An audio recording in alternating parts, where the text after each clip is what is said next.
નમસ્કાર મિત્રો, આજે આપણે વાત કરીશું 5 એવી ટિપ્સ કે જેનાથી તમારા વજનને ઓછું કરી શકાશે। તો મિત્રો આવો જાણીએ। તેમાં છે ટિપ નંબર 1 કે જેમાં અઠવાડિયામાં એક દિવસ ઉપવાસ કરવો જોઈએ।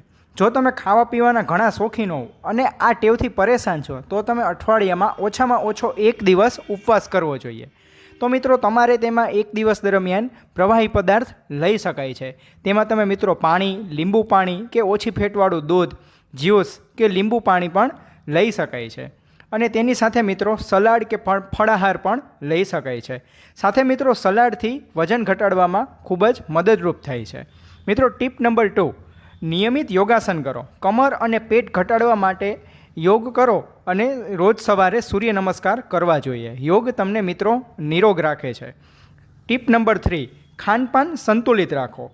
મિત્રો જો તમે જંક ફૂડ, તીખું, તળેલું અને તેલવાળું ખૂબ વધારે ખાતા હો તો તેનાથી દૂર રહેવું જોઈએ અને મિત્રો ખાસ કરીને મેંદાવાળું, તીખું અને હેવી ફૂડ ન લેવું જોઈએ।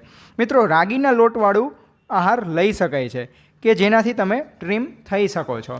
ટિપ નંબર 4, મિત્રો ગ્રીન ટી પણ લઈ શકાય છે અને ગ્રીન ટી એક વજન ઘટાડવામાં સારી એવી મદદરૂપ થાય છે।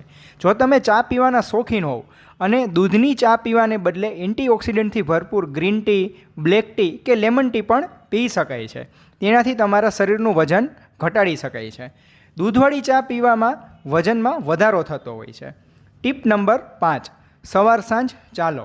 સૌથી સરળ ઉપાય એ છે કે તમારે કમર અને પેટની ચરબી ઘટાડવા માટે દરરોજ સવારે ચાલવું જોઈએ। મિત્રો સાથે તેમાં સાયકલિંગ પણ કરી શકાય છે, સ્વિમિંગ કરી શકાય છે, જોગિંગ પણ કરી શકાય છે અને સાથે મિત્રો નિયમિત કસરત કરી શકાય છે। તેનાથી મિત્રો તમારા વજનમાં જરૂરથી ઘટાડો થતો હોય છે। તો મિત્રો આ હતી 5 ટિપ્સ કે જેનાથી તમારો વજન ઓછો કરી શકાય છે। તો મિત્રો આ ઉપયોગી વિડીયો જરૂરથી તમારા મિત્રોને શેર કરો અને અમારી ચેનલને સબસ્ક્રાઈબ કરો। Thank you.